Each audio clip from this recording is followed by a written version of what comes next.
Fazilat tərbiyesi ata-onadan başlandı namlıq kitabının davamı huzuringlarda. Mikrofon oldida Alinur Abdusaydar. Balaning aldiraqsam mijozini tuzishiga yordam qilish. Balalarda shundaq bir o'rtaq alaylik bor. U bo'lsa-mu, natija qozonishga aldirab ketish. Bu alaylik bo'libmi, o'g'inish sohasida gavdalik ifodalandi. Balalar yangi shaylarni yaxshi ko'radi. Ma'lum bir ish ularga yangilik tuyulmas bo'lib qolsa, onundan zerikishga başlaydı. Balalar yangi bilimlarni o'rganishga boshlaganda qizg'inligi urg'ib turadi. Cho'nqirlab o'rgangansiri diqqatini yig'olmas bo'lib qoldi-da, o'rganishi ilgari bosmaydi. Ba'zi ota-onalar balalarga biror bilim yoki mahoratni o'rgatishga oldirib ketadi. Ular yuqorqidek ahvolga duch kelganda balalarini hadisli o'rganishga oldiradi. Bundaq ahvolda o'rganish balalarga nisbatan qiziqarli ish emas, balki ota-onalar bekitib bergan bir vazifaga aylanib qoladi. Balalar vazifa o'rinlashni bir xil kishini qiynaydigan ish deb qaraydi. Shun ular bu vazifani tezroq tugatishga oldiraydi. Biroq ular qancha oldirgan sari o'rganishi shuncha ilgari bosmaydi. Chunki odam oldirab turganda hech qanday ishni yaxshi qila olmaydi. Ba'zi ota-onalar bo'lsa, balalarini o'zlarining o'lchim bilan o'lchaydi. Balları o'rganishda qiyinchilik uchraganda, ballarning kayfiyatini tinchlantirmoqda yo'q, aksicha ularga "Mushundaq oddiy savolni tushunamidingmi?" yoki "Endi tez bo'lmasang darsing tayyorlab bo'lmaysan" degandek gaplarni qiladi. Agar ota-onalar jiddiylashib tursa, balları texim jiddiy holatga o'tadi. Mundaq bo'lganda oddiy ishlarni murakkablashtirib olib, aslida tezlik tugatib bo'lishga tegishli ishqa jiddiylik va oldiraqsonlik sababidan texim ko'p vaqt ajratishga to'g'ri keladi. Meningcha, balalardagi oldiraqsonlikning oldini olish uchun oldi bilan ota-onalarda turaqliq, tinch ruhiy kayfiyat hozirlanish kerak. Men Williamning o'rganishiga yetakchilik qilish jarayonida azaldan uni oldirtib boqmadim. Uningga o'zimning o'lchim bo'yicha talabni qo'ymadim. William oldiraqsonlik qilgan chaqlarda men har xil amallarni ishlatib, uni tinchlantirdim. Tushunish tas bo'lgan bilimlarni bir qancha bo'laklarga bo'lib, qadam-qadam tushuntirdim. Balamdaki her bir kichikini ilgirlashni maqtab qo'yishni unutib qolmadim. Hatta oxiri Williamning do'sti Tom tug'ilgan kunini o'tkazdi. Tomning ota-onasi o'g'li uchun tug'ilgan kun yig'ilish uyushtirib, Tomning hamma do'stlarini chaqiribdi. Williamni taklifnoma topshirib oldi. Yig'ilishning vaqti kech soat 7 edi. Biroq soat 4 bo'lmayla William o'ltira olmay qoldi. U hujrasida hisob amallarini ishlagach, dam-dam Tom soatiga qaraydi. Shu kuni Williamning darsi ko'p emas edi. Biroq u to'p-to'g'ri yarim kun sarf qilibmi, ishlab bo'lmayotdi. Odat kunlarda bo'lsa, u bunchalik topshiriqni soat 4 gacha ishlab bo'lib, gullik chiqib o'ynaydi. William kashki yig'ilishni o'ylab zehni chechilib ketgachga, ancha tas bo'lmagan ashu hisob amallari yarim kun o'ltirgan bo'lsa-mu, bak tas tuyulib ketayotdi. Undaq hisoblabmi, natijasini chiqara olmayotdi. Onun taqati taq bo'lib, oxiri ish tashladi. Men uning chiqmaganligini ko'rib, yeniga kirdim. U karvatda to'g'risiq tikilib yotadi. Qog'oz qalamlarini yerga tashlab atgan edi. "William, nim bo'lding?" "Hey, bu masala bek taskan, hisoblab chiqarammidim?" Men uning yerdagi daftarini olib ko'rib baqqandan keyin uningga "Tas emas-ku, nimishqa ishlayameding?" dedim. "Kim biladi, ishlayolmadim-ku tong?" dedi u qiydab. Williamning holatiga qarab, uning nihoyatda aldiravotganligini sezdim. Uning ko'nglida topshiriq ishlash emas, Tomning tug'ilgan kun kechiligi bor edi. Men aslida balani o'rganishga majburlamaydim. Odatdagi chaqlarda Williamning o'rgangisi kelmasa, uni o'ynab kallangni ichib kir deb chiqarib etatdim. Biroq bugun u oldiraqsonlik qilib darsni takrorlamayotdi. Men buni uning savatjonligini tavlashning yaxshi fursati deb o'yladim. Soatga qarsam tek 4 bo'pti. Men onunğa, "William aldırma, tek xil vaqt ba" dedim. "Belkim boshqa bolalar allaqachon berib bo'lgandu, men bo'lsam bu yerda hisob ishlab o'ltiraman." "Undaq emas, chaqirgan vaqt yetib tursa, uning ustiga Tomning uyimi yiroq emas. 10 necha minutlik yo'l. Uydan 6:30da mangsam ulgursan. Kechkish albatta yaxshi ish emas. Ammo baldir berib olsang, xalqning o'rinlashtirishini qilaymaqan qilib etsan. Tom balkim hujrasini bezayotgandu. Bezashdan burun sen berib ko'rib olsang, o'yinning qiziqqanmaydi." Biroq bu masala haqiqatan taskan. Williamning yana ishligisi yo'q edi. Sen ko'nglingda boshqa ishlarni o'ylasang, albatta tas tuyuldi.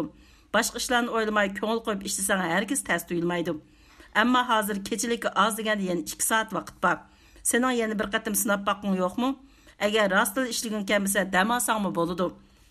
Mening gapimni anglab, Williamning kayfiyati azalishib qoldi. Bo'ladi dada, men sinab baqay.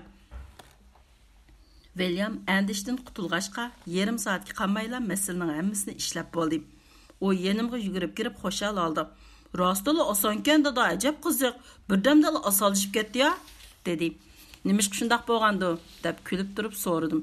Chunki, dedi William o'ylanib olib, men qancha oldirsam masala shuncha ta'sirlashir ekan, aksicha oldirmasam osonlashir ekan.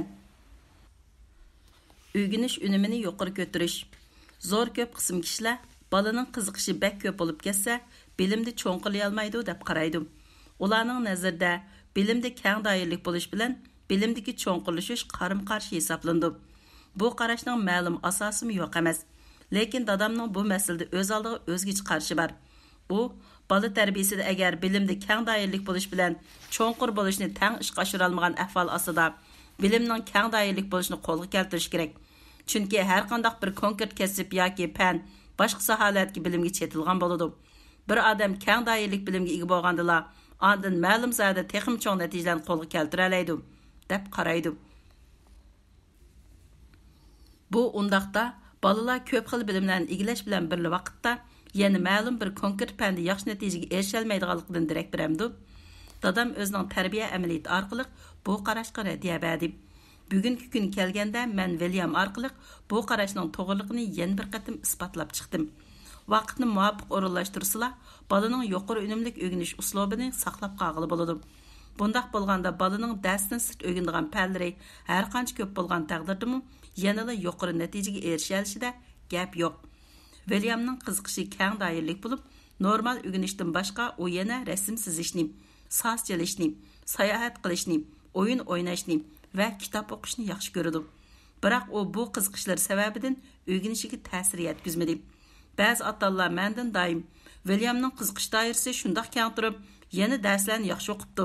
Qanday qilib bunday qila oldi deb so'rashdi. Odatda bolaning qiziqishi bak ko'p bo'lib ketsa, normal o'rganishiga haqiqatan ta'sir etadi. Biroq meningcha Williamning o'rganish bilan qiziqishning har ikkisini qo'ldan bermasligidagi sabab uning kichigidan diqqatini markazlashtirishdek yaxshi odatni yetildirganligida. Bundaq yaxshi odat tug'ma bo'lmasdan, balki o'rganish jarayonida paydin-pay shakllangan. William ilgari xuddi boshqa bolalar o'xshash hamma narsani o'rgangisi keladi. Lekin hech qaysini yaxshi o'rganolmaydi.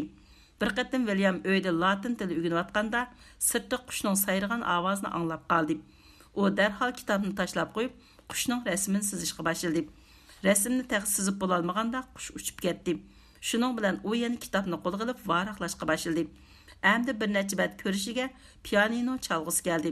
Shunda qilib hech qancha ish qilmayla yarim kun vaqt o'tib ketdi.